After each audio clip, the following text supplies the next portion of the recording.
Alright, we on! Happy Black Friday! Or whatever day you're listening to this. It's Black Friday for me, and I'm doing absolutely zero shopping. That's a lie, actually. We're going Christmas tree shopping today, so I'm doing some shopping.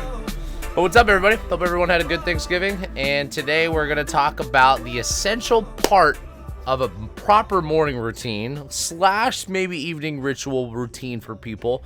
I was kind of stuck between two topics this week. I was going to talk about gratitude, because I always love talking about the importance of gratitude and having that practice put in place. And I always feel like when we get to Thanksgiving or this time of year, that I feel more overwhelmed with the feeling, because I think it just comes with the territory of the time. You know, like Thanksgiving, I think we're supposed to practice being thankful for our family, our food, whatever people are thankful for. And gratitude's kind of part of that conversation. But that being said, I did zero prep on the gratitude one, so I didn't write out anything for the email or the podcast today. So I was like, you know what, I'm going to talk about the other one, because I've got a lot of, decent feedback on this one.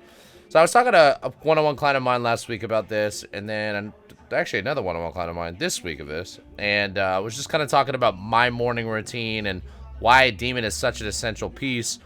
And both of them were like, you know what, I think I'm going to start implementing some of this stuff. So I wanted to go over today kind of my morning routine, to obviously, hopefully, maybe plant the seed of motivation for some of the things you can be adding into, and then kind of follow it up with more of like why I feel the morning routine has actually become a very essential part to my day, for a whole lot of reasons. And to be transparent with you, I really didn't have much of a morning routine till probably the pandemic, honestly, because I always kind of worked in the morning. So I'm going to go over my morning routine first. I want to kind of jump right into it. So for me, I have like a handful of things if I had like the perfect morning that I always go through. But I'm always going to go through my essentials first, and then the things that I try to throw in as much as I can. So I would say the number one thing for me that's essential is I always read. And when I say always, I'm probably going to say 5-ish, 6-ish days a week. I generally always have like 1 or 2 days off that like I don't read, or I read like a very, very small amount. Reading for me became a huge part to the routine, and also the pandemic, right? A lot of this stuff actually is kind of more pandemic. So thank God for the pandemic. Corey's just amazing now thanks to the pandemic. But it came a big part to me because for me, it's like I've always been big into education and self-education, and always like, being a forever student and continuing to grow. That being said, was not a very good reader through school. Never really had motivation to read much when I got out of school. So I was always more like audio or video or live certifications. And, then I started reading things that obviously I had more interest in, and just became obviously something that's kind of fell more into the routine easily for me, because I really actually now truly enjoy reading. I think it's important to, when you look at self-education, to really be focused on the things that you actually have interest in versus it being like a forced thing or subject that you're trying to learn, which, a lot of school was like that for me. That's why I had zero interest in it. But I've always kind of had a thing that I like to do something for my body, my heart, my soul, and my brain. And, reading for me and a podcast every day and things like that, they're definitely for my brain. I just love the act of learning every day. Kind of just for me, like, it kind of gives me that feeling that I'm always moving the ball forward in the court somewhere, right?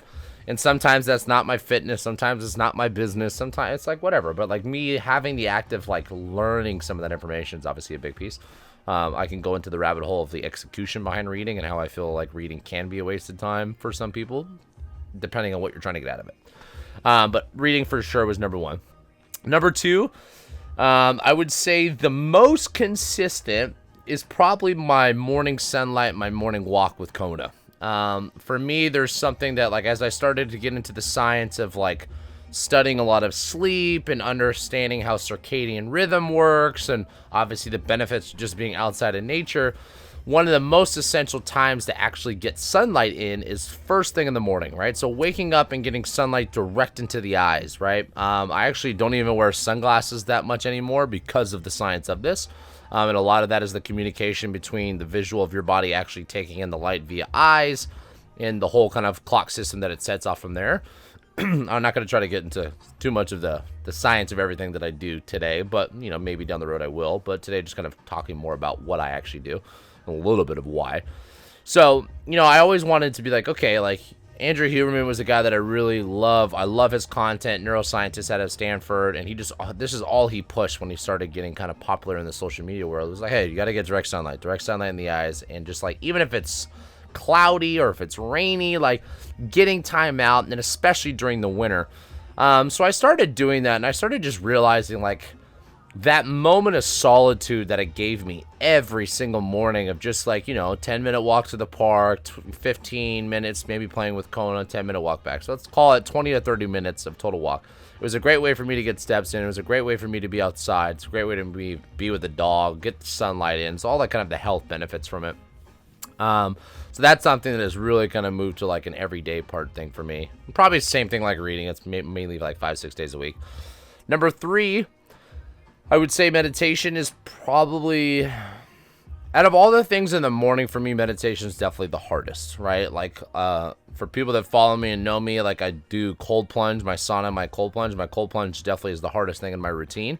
I do that 3-4 times a week with the sauna. Meditation is probably close to that average. Sometimes I go in phases where I'm doing it like 5-6 days a week, and sometimes I go in phases where it's like only once or twice a week.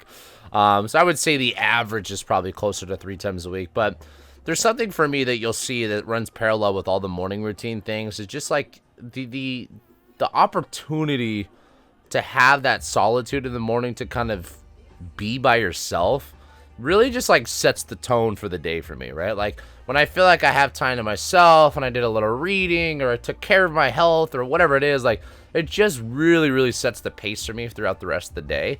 And this is obviously why I'm talking about it and why I try to promote it to so many of my clients, because I just realized the impact that it had on me for it. So meditation is definitely one of those things that I would say out of all the things in the morning routine is the hardest for me to be consistent. But the fact that it's the hardest for me, I know it's one of the better things for me. I think it was like a quote or maybe something out of a book. But I was talking about like, I always looked at meditation being a thing as like, okay, well, I can sit here and I can focus on my breath. And if I can just really stay conscious of my breath and not get distracted too much, like that's me mastering meditation. And I realized that really a lot of the art of meditation is the ability to get back on track with those things, right? So prime example, I do 10 minutes on the Calm app. And then I do 10 minutes of like yoga and things like that. But when I do the app and I do the breathing, there's some days where it's like, it's pretty easy for me to just be like very like present and centered and just focused on my breath and relaxed and like just in the moment. And then there's some days where I'm literally sitting there with my eyes closed going, okay, I need to get this ready for the team meeting, or I need to do, like all this stuff just starts going through my head, which is totally normal. I mean, I think that's the whole art of meditation, is the ability to kind of get back to the present moment with a busy mind, because subconsciously your body will run kind of wild by itself. So meditation for me is something I've been doing now for probably about everything now since the beginning of the pandemic, but really I started this probably 6 months prior to the pandemic. So I'll call it a little over 3 years. And it's probably top 3 hardest things in my routine, right? And this is why I continually do it, because I'm someone that practice really what I preach on the aspect that like if it's difficult, you probably should lean into it. Granted, there's a lot of nuance to that, and there's a lot of context to go in like what I mean by difficult, but like having something that is consciously a difficult task for you to do and you being consistent enough to be able to do that task gives you that self-confidence, gives you the habit of building action into leaning into, hey, I don't want to do this, but I'm still doing it. And I think all these benefits, right? And obviously from stress reduction to breath and all the other fancy stuff, a lot of this stuff, it's funny that I started doing for my health. Like, okay, sauna is good for me, and cold plunge is good for me, and meditation is good for me. And I started adding all these things in the routine. Some of them I kind of trickled away. Some of them I kept in the routine. And cold plunge and meditation were the 2 things that I realized that I was like, they are so consciously hard for me to do, right? Yesterday, I went on a little run before we went to Thanksgiving. Did like a 20-minute run. And came back and went straight in the sauna. We were short in time, so usually I like to do, like, I have an infrared sauna, so it doesn't get super hot. So I generally will do, like, 45 minutes to an hour in the winter because we have an indoor sauna outside. So it just really doesn't get as hot as I would like it to be, and I crave heat, personally. In the wintertime, or summertime, I'm sorry, I'll probably do closer to, like, 30 to 40 minutes because it's just, like, hey, it's hot outside, and, obviously them being inside of a sauna. So I did 20 minutes yesterday, and I went to cold plunge, and I was just thinking about it every single time I do it. I was like, oh, I don't want to fucking do the cold plunge today. I was like, you know what, I'm just going to skip today. And I have that conversation every single time, right? And I think, like, when you can start to build those little things into your routine in your life, like, we all have that. We were just talking to that client today at 7 a.m., and he was like, oh, I didn't come on Wednesday. I was like, just didn't feel like it. I was kind of, like, in the holiday mood. And that stuff's normal. Like, it's normal for us to feel like that as humans. And I think a lot of times I'll even give a little grace to my industry. I think a lot of clients think that like trainers are superstars and they eat this perfect diet and they don't have lax dips in motivation. It's all about discipline, and I think that's the farthest thing from the truth. And to be honest with you, I think even sometimes it's harder for some trainers to actually stay consistent with their own fitness because they're stuck doing it all day long.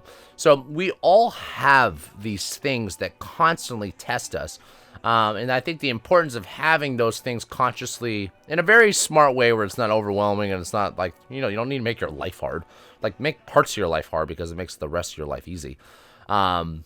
So doing those little things and those actions, because you're building the habit of you having grit and having resilience and having the ability to say like, yeah, I know I don't want to do it, but I know I should.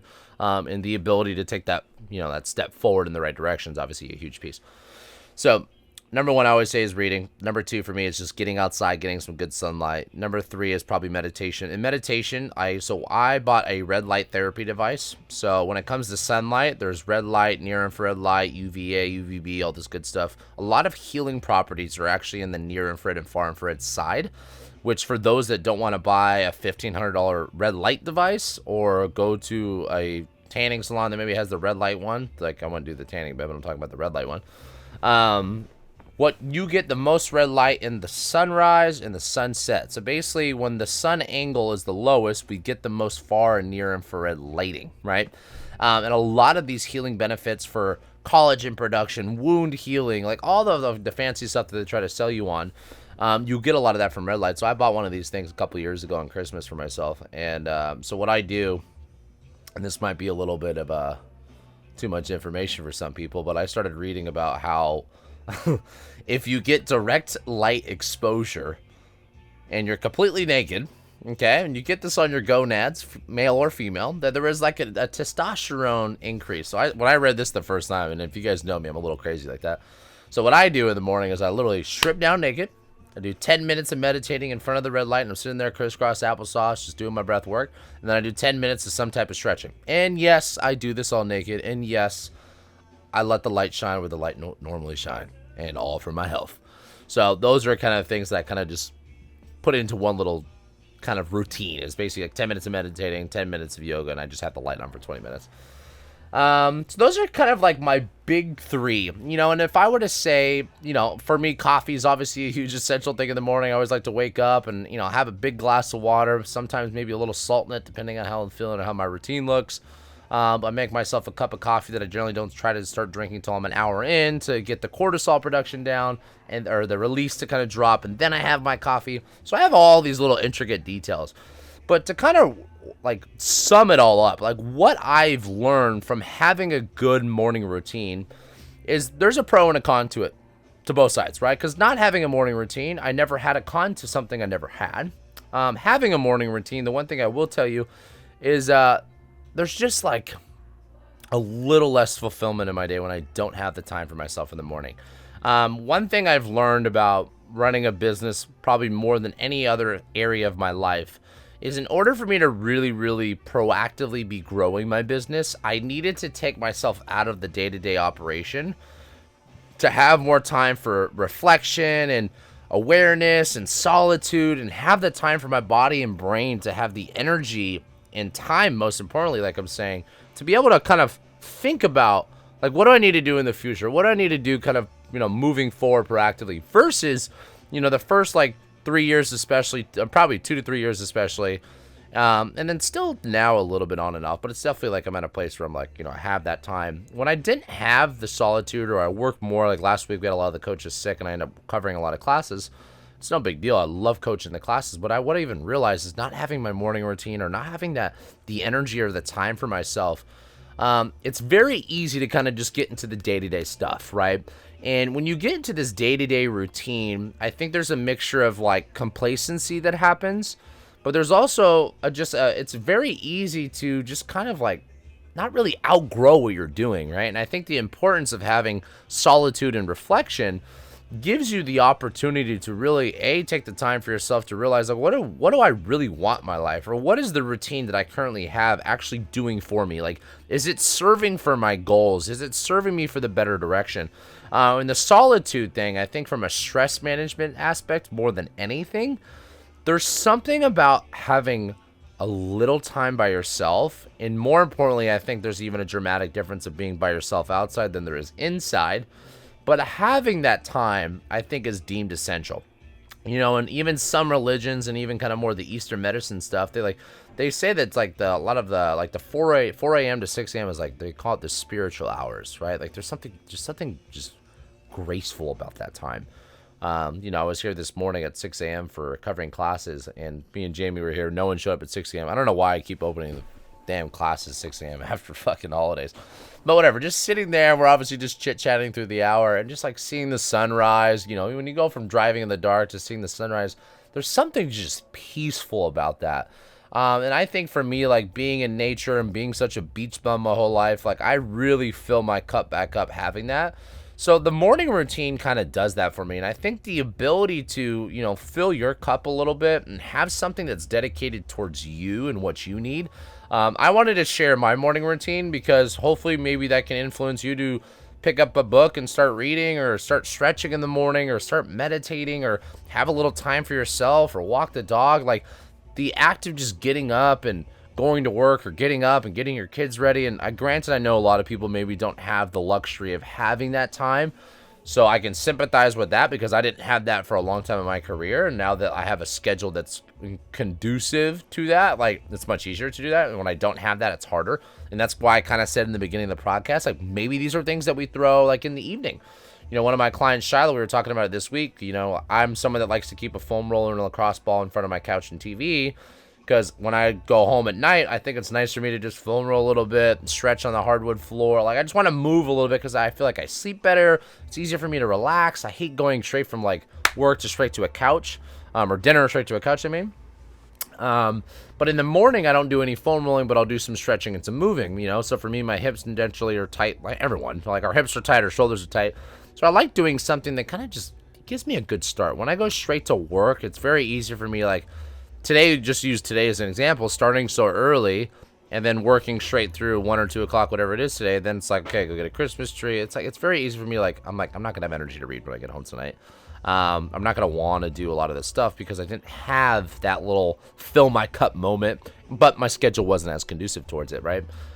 So I am a true believer that if you want to build any habit in your life and you have not built the habit, it's most important to try to schedule that thing first thing in the day, right? So if you're someone that's trying to work out and you're trying to find a routine for yourself, do it earlier in the morning, right? If you're someone that's trying to become a reader, do it first thing in the morning. If you're someone that's trying to meditate, do it first thing in the morning. If you're someone that's trying to stretch more, do it first thing in the morning.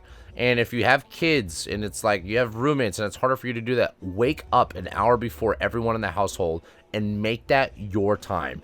And I am telling you, out of every piece of my day, it is my favorite part of my day, right? And I love my workout phase, and I love my job, and I love spending time with my girlfriend. But I realize that the time that I have, that I would get to kind of do something just solely for me by myself alone in the world, it's like, it's healing and peaceful by itself, right? So I think it's just kind of one of those foundational items, I would say. So for everyone listening to this, moral of the story is I really do believe that it's an essential piece to kind of develop yourself a nice little morning ritual and morning routine. And it doesn't need to be 7 days a week. Sometimes it's only the weekdays for me.